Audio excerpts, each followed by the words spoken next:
ce week-end, il y a eu un article du Parisien qui a fait énormément réagir, un article de Benoît Daracon.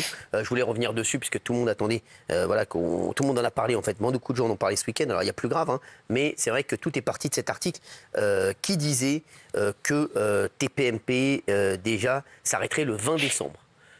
Sachez que TPMP va s'arrêter le 20 décembre juste pour les vacances, mais qu'on sera de retour le 6 janvier, bien entendu, et jusqu'à fin février. Donc on sera là, il n'y a pas du tout de débat là-dessus, c'est sûr et certain. Donc il n'y a pas de débat là-dessus.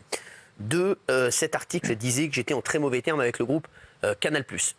Canal+, donc avec le groupe Canal, qui est donc, si on fait partie du groupe Canal+, ici, et le directeur général de la chaîne, directeur des antennes et des programmes du groupe Canal+, a réagi dimanche matin, Gérald Brice-Viré, bien entendu, en disant, démentant bien sûr cette information. Alors qu'en est-il? Sachez-le, nous, donc la chaîne devrait s'arrêter le 28 février. Il y a un recours au Conseil d'État. Donc le Conseil d'État va donner sa décision mi-novembre. À peu près mi-novembre ou fin novembre, à peu près. Si le recours, bien entendu, est accepté et si forcément la sélection de C8 revient et qu'on est resélectionné, puisqu'on a vu que les chaînes qui avaient été sélectionnées ne sont pas prêtes, si on est resélectionné, TPMP continue comme d'habitude sur C8, en direct toujours, etc. Ou voilà, en tout cas, ça continuera. Si éventuellement le Conseil d'État retoque donc notre recours et que C8 disparaît. Il y aura d'autres solutions. Sachez-le, on est en train de travailler sur d'autres solutions. Et pour vous dire, sachez que ça se passe très très bien avec le groupe Canal+. Et il faut que vous sachiez quelque chose. Voilà, moi je vais vous raconter mon histoire avec l'actionnaire. Vincent Bolloré, c'est pas une histoire de un an, de 2 ans. Ça fait 20 ans qu'on se connaît. Ça fait 20 ans que Vincent Bolloré me suit, même quand j'étais à l'époque sur Comédie, pour vous dire. Il a toujours été là pour moi. C'est quand il a lancé Direct 8 à l'époque, il m'appelait toutes les semaines. Moi, j'étais tranquillement chez moi en train de manger des chips et jouer à la PlayStation. Il m'appelait toutes les semaines pour me dire qu'est-ce que tu fais, etc. Et il me disait à chaque fois, je sais qu'on va finir par travailler ensemble et je te le dis, tu seras, tu auras le plus gros succès en télé de toutes ces années. Il m'a dit, j'espère qu'on le fera ensemble. Donc ça fait des années qu'on se connaît, sachez-le, on se dit tout, on est extrêmement proches. Et donc il n'y a aucun problème entre le groupe Canal+ et moi. J'ai Maxime Saada, le président directeur du groupe, pratiquement tous les jours au téléphone, sachez-le. On est en train de travailler sur de nombreuses solutions au sein du groupe pour continuer, bien entendu, TPMP. Donc on travaille sur des solutions. On attend, bien entendu, la décision du Conseil d'État. C'est la première étape.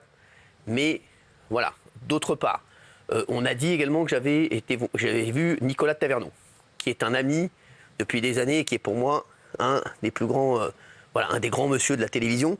C'était l'ancien patron du groupe M6 et maintenant il est dans le groupe BFM, RMC, etc. On s'est vu, bien entendu, Nicolas Taverneau, et on se voit, sachez-le, pratiquement toutes les 2-3 semaines. 3 semaines, 1 mois, voilà. Parce qu'on s'aime beaucoup et on parle de télévision ensemble et il me donne sa vision et je lui donne ma vision. Et c'est vrai que voilà, on a parlé de ce qui allait se passer après et tous les deux on parle, on discute à peu près toutes les semaines, tous les deux, voilà. Donc c'est normal, voilà, que je lui en parle et que je lui dise, voilà, comment il voit les choses. Sachez qu'aujourd'hui, donc la première étape, donc c'est le recours. Si vous avez des questions, demandez-les-moi, peut-être des questions que se posent les téléspectateurs, mais en tout cas, sachez, moi, ma priorité, et je le redis, c'est de conserver toutes les personnes qui travaillent à mes côtés. Et donc tous les techniciens qui sont là. Et donc c'est donc de continuer une émission quotidienne. Bien sûr, direct ou pas, peut-être voilà, avec un petit délai de quelques minutes. Mais en tout cas, c'est de conserver toutes les personnes qui sont là et qu'elles continuent à travailler avec moi et qu'elles puissent se dire, il n'y a même pas eu voilà, de latence et on va continuer ensemble et qu'il n'y ait pas de problème voilà, pour trouver du travail ailleurs parce que des quotidiennes en télé, il y en a peu. Ils ont parlé également, le Parisien, d'un groupe que j'allais monter, un groupe digital. Sachez que oui, c'est le cas, mais ça n'empêche pas de continuer, bien entendu. Télévision, oui, j'ai pour objectif peut-être de monter un gros groupe digital avec de nombreux nouveaux talents et peut-être que je serai amené à demander aux chroniqueurs ici faire des choses dans ce groupe, en tout cas digital, qui serait voilà, un gros truc. Voilà, on a envie de lancer un gros truc digital avec beaucoup de contenu, bien entendu, et que du contenu voilà, important. Voilà. Donc ça, c'est quelque chose que je vais lancer dans les prochains mois, mais qui n'a rien à voir avec le reste. Donc aujourd'hui, sachez-le, au niveau de la radio, je reste sur Europe 1. Pour l'instant, il n'y a aucun problème. On attend les premiers chiffres voilà, le 14 novembre, on va voir comment ça marche. Mais si ça marche, bien entendu, je reste sur Europe 1. Donc pour l'instant, rien de nouveau. En tout cas, pour l'instant, la première chose, c'est le Conseil d'État. Après, je dis tout, hein, ils ont parlé peut-être de transfert sur un autre groupe, une autre chaîne. Pour l'instant, sachez-le, je n'ai vu personne. Voilà. Je n'ai pas vu d'autres groupes pour l'instant, puisque je me concentre sur les émissions et je me concentre déjà sur le recours au Conseil d'État. Et ensuite, on verra, voilà, si... mais on essaie en tout cas avec les équipes, et sachez que les équipes de Canal, Maxime Saada, Gérald Brisviré, Franck Capieto, et Vincent Pujol et autres, essayent de trouver des solutions, en tout cas, si le recours se passe mal, pour qu'on puisse continuer à collaborer ensemble. Sachez que j'ai encore 1 an et demi, moi, de contrat avec le groupe Canal+. Voilà, donc je voulais vous rassurer les chéris, et c'est vrai que voilà, ça a été un déferlement ce week-end, mais tout va bien, l'émission bat des records d'audience, et j'avais dit, vendredi, j'avais dit on bat tellement de records d'audience que forcément, il va y avoir des articles sur les records d'audience. Ça n'était pas un article sur les records d'audience, mais je ne désespère pas, il va peut-être arriver. On a les images de Jocelyne Wildestein, dit la femme chat. Ça a cartonné hier soir, vous étiez très nombreux à regarder cette émission, regardez ce témoignage. C'était sa première télé en France. Hein. Voilà, on en fera d'autres, mais regardez. Vous avez eu recours à la chirurgie esthétique, mais ce n'était pas par rapport à votre mari? Non, du tout. Du tout. Pourquoi? En fait, c'était juste comme ça. C'était comme tout le monde. Là, vous vouliez vous changer de tête, vous vouliez quoi? Ah, j'ai jamais voulu changer ma tête. D'accord. D'ailleurs, ma tête, si on regarde quand je suis toute jeune et qu'on voit mes yeux, ma fente d'œil, mon nez, peut-être la bouche un petit peu plus épaisse. Oui, voilà. À la marge, à la marge. Un petit peu. À la marge.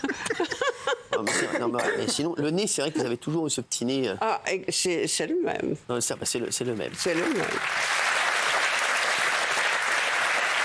Jocelyne, elle est incroyable. Cette femme est incroyable. Je l'adore. Hein. Je suis fan d'elle. Elle a 79 ans. Oui. 79 ans. Elle est incroyable. Elle est très sympathique. Je la kiffe de ouf. Et c'est vrai qu'elle fait.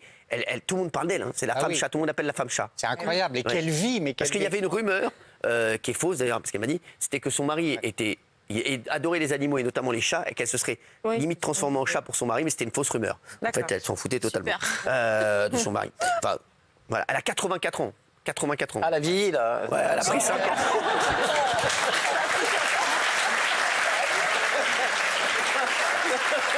Il me repose la question dans 2 minutes. Elle a pris 5 ans en 20 secondes. Ça vieillit très vite ici. Hein. En fait, elle n'a pas d'âge, c'est une créature. Non, mais 84 ans, c'est exceptionnel. Franchement, 84 ans, les mecs, je vous souhaite. Ouais. Je vous souhaite. Il y a un couple dans le Nord. Du concept d'opération à la marge. À la marge. Quoi? Bah oui, c'est à la marge. Oui, parce qu'en fait, quand vous la regardez bien, c'est juste les joues, elle a fait surtout.